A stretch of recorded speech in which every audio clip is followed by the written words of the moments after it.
This has to be a reference to the Volkswagen Corrado. When the Germans try to play too innovative, it often backfires because it ends up being a bit too much. The simplicity which boasts technology. Hello everyone! In the automotive industry, there are two big trends that are emerging.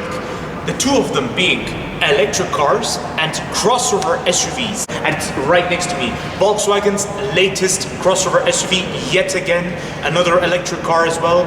Over here is the Volkswagen ID5, everyone. Now the Volkswagen ID5 is supposed to be a crossback version of the Volkswagen ID.4. So it's very interesting what's going on. So it's a bit like the Skoda RS Enyaq. I think it's Enyaq RS Coupe.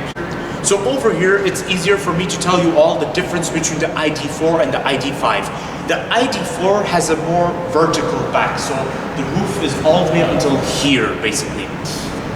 Whereas for the ID5, it has this combination between a crossover SUV and a crossback. And perhaps some inspiration from a coupe. So basically, what's the thing about the crossback SUVs, crossover SUVs that are mixed with crossbacks, is that they have this descent like this towards the rear. And this sort of trend was actually started by BMW with the X6 back in the 2000s. I have to ask myself, was it really necessary to have another electric crossover SUV? Well, for competition's sakes, perhaps yes, and also as this is the EU market, Volkswagen has always enjoyed unquestionable fame. But then it did also see questionable value for money. And also Volkswagen cars, the only reason they last long on the roads is because of loyal owners. But can that also be said about reliability? The thing about the reliability of Volkswagen cars, and I've emphasized this before about BMW, and also Audi, and the Mercedes as well. The thing to note about German cars is that their reliability is entirely dependent on the owners. If it's a good owner who looks after the car will outlast everything on the road. But if it's a terrible owner that does not look after the car and that neglects it, the car falls apart catastrophically. This is the thing about German cars. This Volkswagen ID5 costs 63,000 euros. Is this good value for money or not? We're gonna find out in a moment, everyone. Let's get done with this review right now. But before doing so, like I always emphasize about Volkswagen, the Volkswagen Group, like other German car manufacturers, they don't really prioritize value for money. They tend to prioritize quality and driving pleasure. So earlier I mentioned something about driving safe, right? Well, driving safe is the best thing you can do, and you can do it because Volkswagen supports you in this. In fact, their cars are so good to drive, you cannot fault it. I think that's where the value lies. But in terms of equipment, we're gonna find out in a moment. Let's get on with this review right now. Over here, the exterior design, everyone, I just like the straight lines. In fact, I've noticed in the automotive industry, in the mass market, Volkswagen has always been consistent for having a reputation of straight lines. Guys, you get actual air vents right here. That's very, very nice. Lovely ID5 wheels, guys. They look very nice. They remind me of what the Volkswagen used to offer with the Golf. So it's very good, a nice theme. This is one of the most Volkswagen thing ever. So usually shiny alloy accompanied with the black alloys. It used to be a typical Volkswagen design, and it started with the Golf. So it's very interesting, and that too from this angle over here, it reminds me of the Volkswagen Polo. Now, something to remark, guys, is that Volkswagen has colored the badge of the Volkswagen ID5. Now, this is not the first time it has happened. It also happened with the ID4. Also very interesting because it reminds me of what Volkswagen did with the camper vans in the 1970s and in the 80s. The side view of the Volkswagen ID5, everyone, looks very interesting. I don't know if it's just me, but something about the size sort of reminds me of Audi, like the fact that it's all there's a straight line and then it goes round over here. This is usually something Audi used to do, or at least they still do it, I'm sure. Whereas Volkswagen, I recall they always had a very straight line that would go like all the way to the edge in a consistent manner. Over here at the rear, there's a very strong sign of identity, guys. I saw this and I instantly thought to myself, this has to be a reference to the Volkswagen Corrado. I think that's the name, Corrado. I believe so. I vividly remember in the 1990s and in the 1980s, Volkswagen always had rears that were like this. So basically you'd have the lighting and then accompanied with the black plastic or a black paintwork. Oh, look at this, everyone. You get an actual spoiler at the rear. This is so cool. Whilst exploring the exterior of this Volkswagen ID.4, I also noticed some questionable aspects. The first questionable aspect I'd like to point out is that for a price of 63,000 euros, there's no parking camera at the front, so implies that there's no 360-degree parking camera. You only get parking sensors at the front and at the rear. Another questionable aspect I'd like to point out, guys, is that I don't know if it's just me, but I feel like the extra lighting over here that connects with the headlights, so it goes like this all the way to the badge, I feel like it's a little bit too much. It was a little bit unnecessary. I think it would have been better if Volkswagen like stuck to something simple. So like just have one lighting here and ignore this area, you know. Another questionable aspect I would like to remark, guys, is that despite how proud the front looks, the plastic down there is very proud, and yet it doesn't have any extra lighting or anything. It's true there's an air vent in the corner, but why do you have to have so much plastic over here? With the Volkswagen Group cars, like the Skoda Scala, there's a bit of a lack of alignment between parts of the bodyworks. Like, for example, this is the bodywork, and this is the door. For some reason, there's a lack of alignment if you look very carefully. Have you noticed the door is more inwards compared to the side of the bodywork? And then also something about the bonnet does not seem aligned. Like, I've noticed the bonnet is a bit more inwards compared to the rest of the bodywork. See, there's a lack of alignment, and I've noticed this with other Volkswagen Group cars. Now, I don't know if this is done deliberately for the aerodynamics or for safety reasons, pedestrian safety reasons. And it also becomes evident right here, guys. Just right on top of the lighting, there's this part of the bodywork, and there's this part of the bodywork, and there seems to be a lack of alignment. Explore the interior of the Volkswagen ID.5, but before doing so, I just want to compliment the sound of the door. So when opening it, it's very calm, and also when closing it,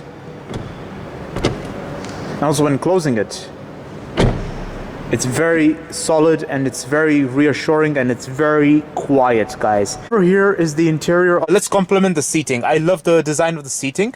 Nice stitching on the middle. These are Alcantara seats accompanied with leather on the side, guys. Very nice. Now, Alcantara has become a Volkswagen thing, in my opinion. In fact, whenever I think of Alcantara, first thing that comes to my mind is Audi. So it doesn't surprise me Volkswagen also employs it. But Volkswagen used to also employ it with the Golf R. I wouldn't be surprised because... Alright guys, gorgeous interior. It looks very, very nice. I love the presentation.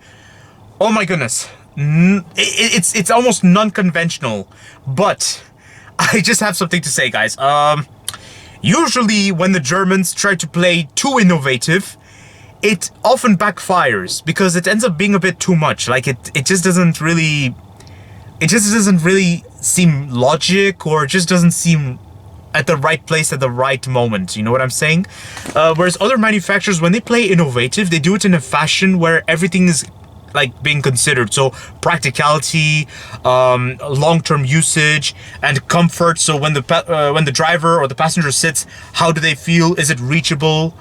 Etc. You know, you have to ask yourself questions. Anyways. Alright, everyone. So over here is your infotainment system, and you have your climate controls right here. So Volkswagen and, well, actually it started from Audi, I believe.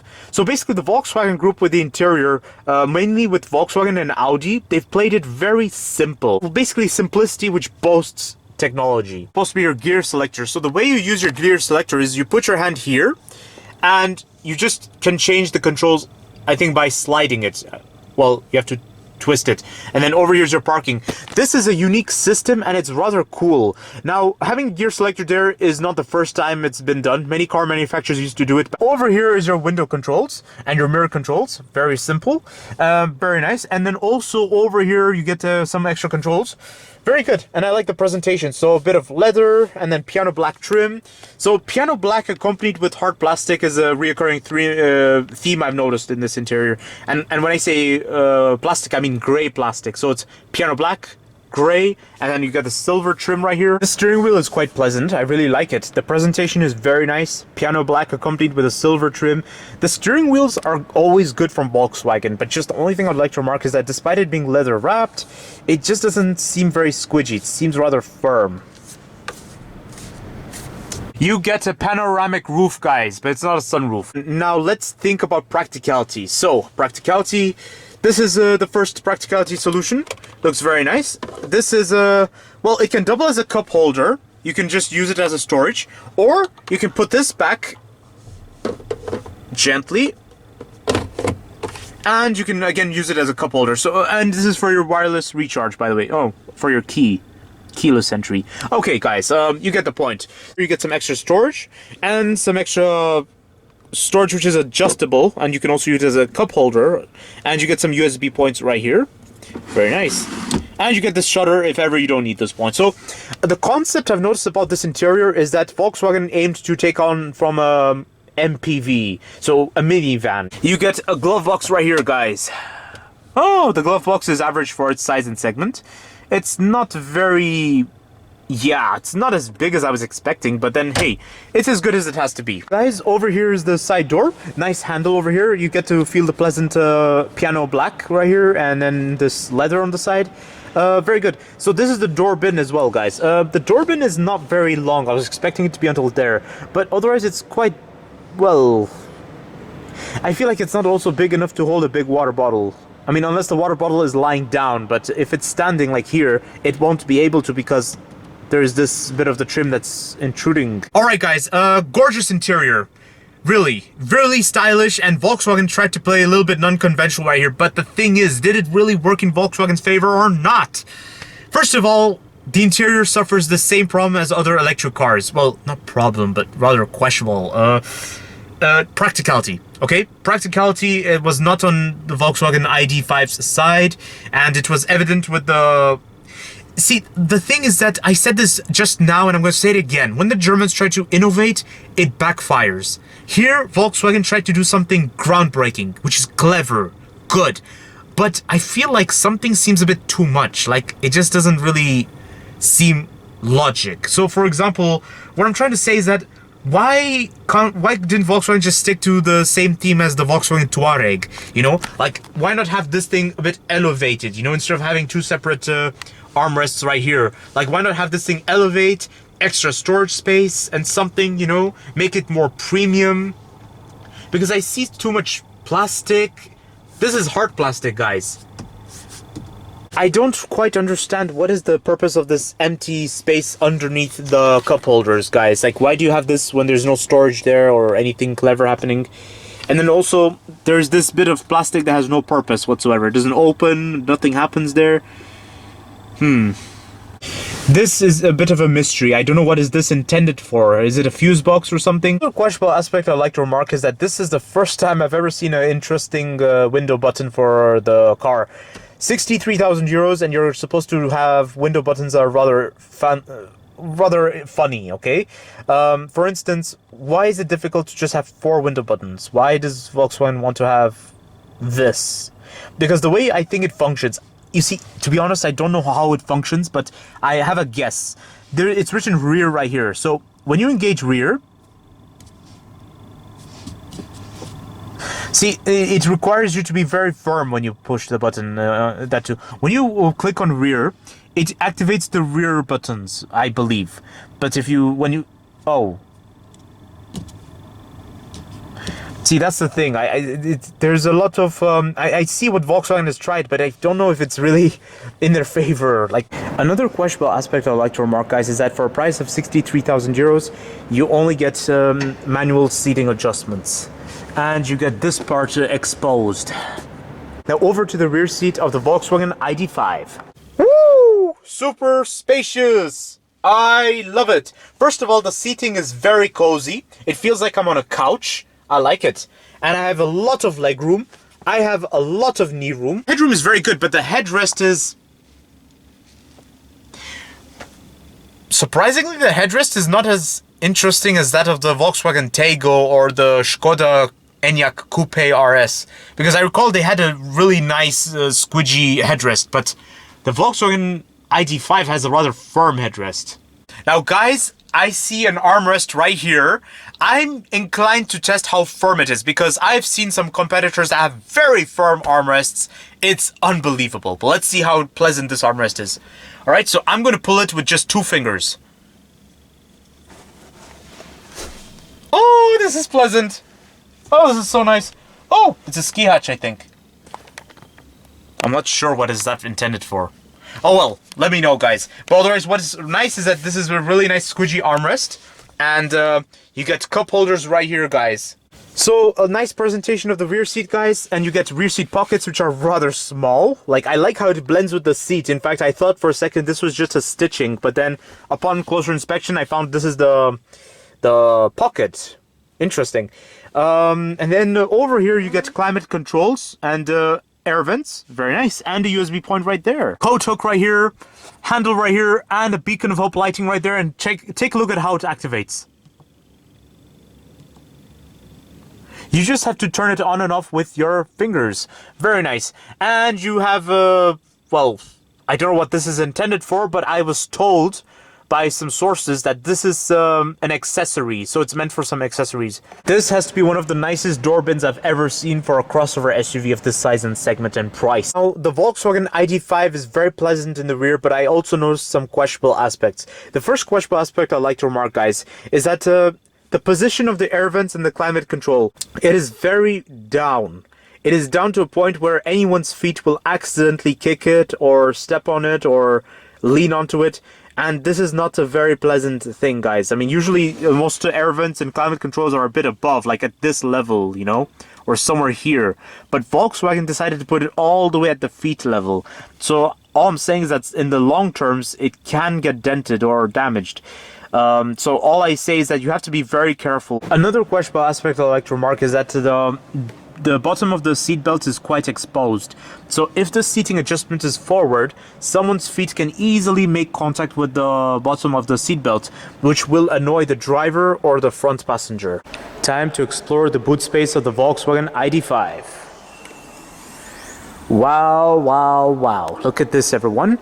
Very nice boot space of the Volkswagen ID.5. So, first thing first, the space is average for a crossover SUV of this size and segment and price.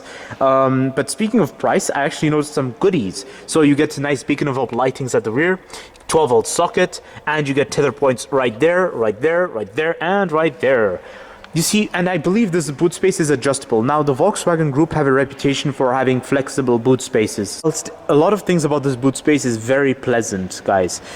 Just the only questionable aspect I'd like to remark is that for a price of 63,000 euros, you are expected to close the boot door by yourself. You only get this handle. You do not get any button to close it. So, yes, a bit of fitness. Here's my conclusion on the Volkswagen ID.5. What I have to say, everyone, is that this is a big step ahead for Volkswagen, and this is supposed to be Volkswagen's response to growing competition in the crossback crossover SUV segment. Now, compared to other Volkswagen Group cars, it has occurred to me that Volkswagen, when it comes to electric cars, they've been trying to play they try to be innovative. They try to do something groundbreaking and out of the ordinary, which is good. We have to praise them for attempting. But is it successful? The thing is, whenever the Germans try to do something groundbreaking and fancy, it usually backfires on them. The interior of this Volkswagen ID.5 was gorgeous, don't get me wrong. It was very stylish and in your face, but the problem is the way things are laid out, guys. It just doesn't seem as logical as other Volkswagen Group cars. Price of 63,000 euros. Is this Volkswagen ID.5 good value for money or not? Guys, do you want me to be honest with you all? I think this Volkswagen ID.5 is just good value for money. I'm not about to say okay, but I'm not about to say best value for money. I would just say good value for money. And the reason why I say this is because think about it. This is another competitor which is a crossback and very spacious in the interior. It's like a minivan, guys. How many crossover SUVs offer this sort of trend? Not too many from what I recall, because the German competitors from the luxury brands like Audi, BMW and Mercedes, they tend to be very compact in the interior. So everything is occupied, everything is in your face, and it's so relaxing to sit in. But this Volkswagen ID.5 has taken a different approach on the interior. They've played it rather innovative, and they've played it rather spacious. Now, a spacious interior is not really my sort of thing, in my personal opinion, but it's a really respectable concept when you think about it, because it's very lively, it's airy, and also it's very easy to live with. in long terms, guys. Just like every other German competitor, this Volkswagen ID.5 suffers from one thing: value for money in terms of equipment list, guys. 63,000 euros does not get you electric seating adjustments and does not get you 360-degree parking cameras. Why? Why? Anyways, you all be the judge. So you want my opinion of this Volkswagen ID.5?